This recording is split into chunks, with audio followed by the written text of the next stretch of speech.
E nesse episódio a gente vai receber a Maíra Rodrigues para contar para a gente como fazer a tecnologia, a inteligência artificial a serviço do empreendedor, a serviço da empreendedora, para desmistificar também esse nicho e para mostrar que dá para a inteligência artificial ser ampliada e de forma ética também, né, Maíra? Seja muito bem-vinda. Obrigada. Como a gente pode olhar para a inteligência artificial de uma forma com que ela possa nos ajudar a tomar as melhores decisões nos negócios? A inteligência artificial, ela tem um viés bem dúbio, né? Umas pessoas demonizam, outras adoram, não vivem sem, acham que é o futuro. E à medida que eu fui usando, me aprofundando, estudando, e principalmente colhendo insights em eventos, né? Eu estou muito nesses eventos como Startup Summit, South Summit, Web Summit. E assim, as programações há alguns anos, né? Uns 3 anos já estão falando muito de IA. E eu acho que eu cheguei num caminho do meio, assim, num equilíbrio. E é sobre isso que eu gosto de falar com outros empreendedores, né? De como a gente usar a IA com responsabilidade. Então, a gente tem muita gente que não usa IA ainda, então acho isso prejudicial para o empreendedor, né? Porque ela é uma grande ajuda, mas ao mesmo tempo a gente tem aquelas pessoas viciadas em IA que não sabem dos impactos também negativos que ela tem, né? Então, acho que um pouco da nossa fala é um caminho do meio, né? De como usar com responsabilidade, como tirar os melhores frutos, ser muito inteligente ali usando a IA e ela poder otimizar tempo, processos, e principalmente ampliar o faturamento dos empreendedores. Você fala muito com empreendedoras, né, sobre isso. Qual é a principal dica que você dá ou a principal demanda que você percebe por parte delas para dar esse equilíbrio nessa relação entre IA e o trato humano, né? É muito legal quando tu fala empreendedoras, né? Porque eu acho que, historicamente, nós mulheres temos menos contato com a tecnologia, né? Eu lembro, eu tenho um irmão homem, quase 2 anos mais velho do que eu, e ele já mexia no videogame, joguinho online, enquanto eu ainda brincava muito de boneca, não tinha tanto contato, assim, com o mundo mais tech. E aí eu sinto que nós mulheres usamos menos IA.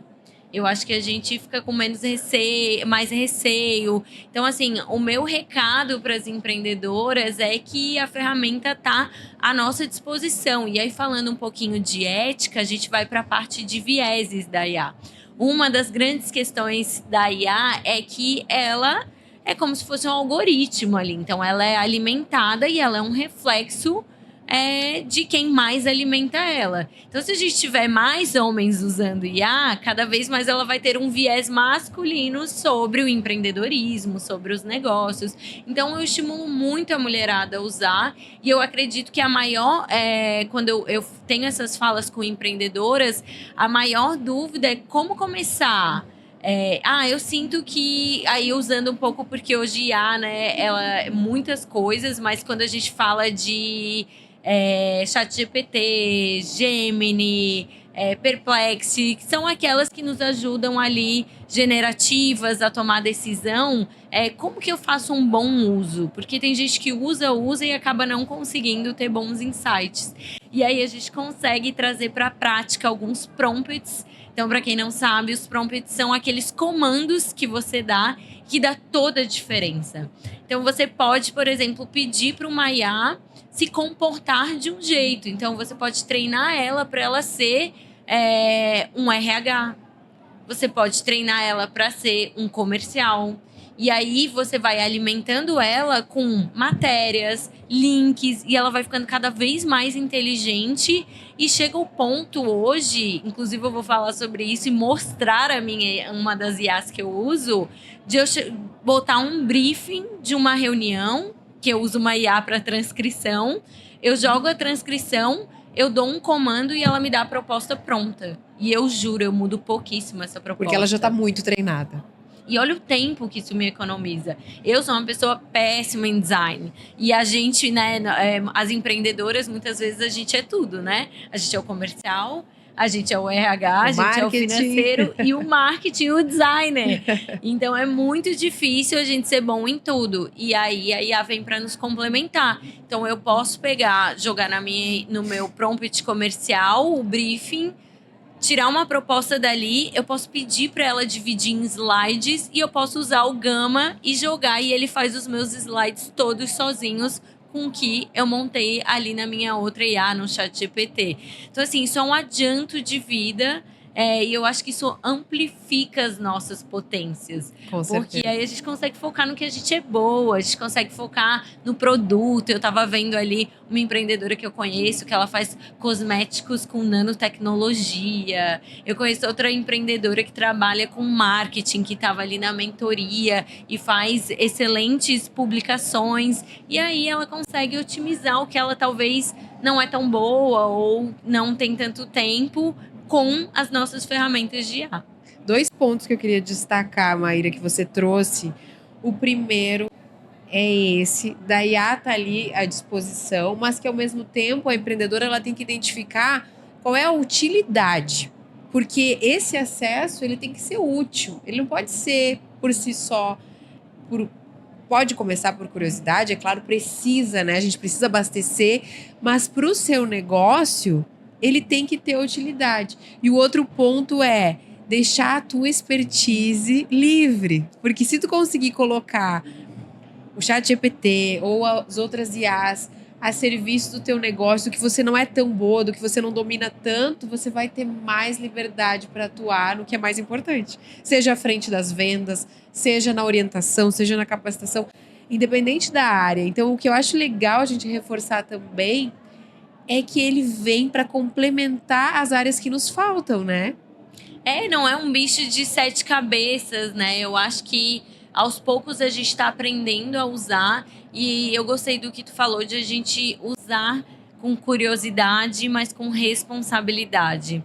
Então, assim, gente, tem dados muito preocupantes do consumo de energia e água hoje, né, das IAs. Então, estima-se que a gente usa por dia em IA o que uma cidade de 30 mil pessoas usa de água, né? Então, a gente está consumindo muito recurso natural para ter a IA. Por isso que a gente pede, né, e orienta que as empreendedoras usem com responsabilidade. Então tem gente, né, que acorda, dá bom dia, boa noite e conversa o dia inteiro com a IA. Vira um apoio emocional. Assim, se é importante para você também, às vezes é um bom uso. Mas quando a gente olha para o empreendedorismo, às vezes menos é mais. Um prompt bem treinado, né, uma função ali. Então eu uso, por exemplo, e essa é uma dica legal para as empreendedoras para a gente se posicionar. Eu tenho uma IA treinada para fazer meus posts no LinkedIn. Aí vocês podem ir lá conferir e ver o que vocês acham. Mas me adianta muito, porque antes eu tinha que ter uma inspiração, eu tinha que pensar num texto, eu tinha que montar esse texto. Gente, hoje ela me dá várias opções de inspiração. Eu escolho uma, ela monta o texto e eu só refino. Uma coisa que antes eu demorava ali umas 2, 3 horas, agora eu demoro 15, 20 minutos. Então, assim, é muito bacana pra gente, mulherada, estar se colocando nas mídias, com o apoio da IA. Claro que é legal, assim, trabalhar essa IA para ela não estar repetindo aqueles... sabe quando você bate o olho e vê que o texto é feito por IA? Isso não é legal, né? Então, a gente tem que dar personalidade e treinar bastante a nossa IA para que ela fique mais esperta e otimize mais o nosso tempo. E isso, para que fique claro, é a partir de comandos simples. Então, por exemplo, se você quer que ela redija um texto para você que é jornalista, você vai pedir que ela se comporte como se ela fosse uma jornalista, né? Pode ser algo muito simples, como imagine que você é uma jornalista, você é uma excelente jornalista, eu preciso disso, daquilo. Saiba o que pedir e ela vai te entregando. E você vai corrigindo também, né? Vai dando novos comandos e assim vai personalizando sua IA. E ela acaba sendo um grande auxílio no dia a dia, né? Não, foi perfeita. Dá até pra gente dizer, você é um jornalista com 15 anos de mercado. Exato. Ou você por exemplo, a gente tem programas com jovens. Eu peço pra ela se comportar como uma Gen Z. que não é uma habilidade que eu tenho, né? Mas eu não consegue acessar. E eu consigo, e ela, nossa, ela capta muito. E aí, em vez de eu ter que contratar uma consultoria ou alguém para me ajudar a conectar com esse público, eu consigo entender ali com a IA um pouquinho de como me comportar quando eu estou fazendo uma oferta para um público de uma geração que não é a minha. A própria linguagem, né? É ótimo. Maíra, e para encerrar, eu queria que você falasse um pouco da Ousaria. Você é a fundadora, né? E vocês unem muito inovação, a tecnologia. Qual que é o segredo para equilibrar o impacto e também a escalabilidade? Boa pergunta. Eu acho muito bacana a gente ter um propósito. Assim, eu acredito muito que as organizações que são resilientes, elas são baseadas em propósito. Mas eu acho que a gente não pode esquecer do mercado, né? Acho que esse é o equilíbrio. A paixão que me move e a resposta do mercado. Então, na Ousaria, o nosso propósito é democratizar a inovação através de soluções empreendedoras e de impacto socioambiental. Então, a gente trabalha com desenvolvimento empreendedor, a gente tem curso para mulheres, jovens, imigrantes, a gente está rodando uma turma agora, cursos de empreendedorismo, empregabilidade. A gente também tem uma área de gestão de comunidades empreendedoras, onde a gente trabalha os grupos dentro de um sentimento de pertencimento, comunidade, onde eles se ajudam. E a gente também tem uma área que a gente trabalha a ativação da inovação, que é levar a inovação para novos territórios, organizações. E eu acredito que muito o equilíbrio é fazer o que nos move, achar pessoas que se movem pelo mesmo propósito, mas orientadas para resultado. Então, acho que a mulherada, assim, precisa ser muito faca na bota quando a gente está falando de empreender. Às vezes a gente quer muito fazer o que a gente sonha, mas nem sempre é o que o mercado precisa. E o empreendedorismo, ele nasce da dor do mercado. Quer resultado. Quer resultado. E aí, muitas vezes, eu estava contando que a gente faz coisas que flopam. Não é uma dor do mercado, é uma coisa que a Maíra, a Camila, a Elisa achou incrível. Quando a gente bota para rodar, a gente vê que, na verdade, não era bem isso. E aí a gente recalcula a rota e procura uma outra coisa que nos motive, mas que o mercado queira consumir. E aí sim a gente busca a escalabilidade. É isso, o importante é continuar, não desistir, aí testando, entender que isso faz parte também do caminho, né? Até o flopar. Muito obrigada, viu, Maíra, por dividir conosco um pouco da sua experiência e toda a sua expertise na área. Obrigada a você. E a gente continua com o Delas Convida. Eu te encontro no próximo episódio. Até lá.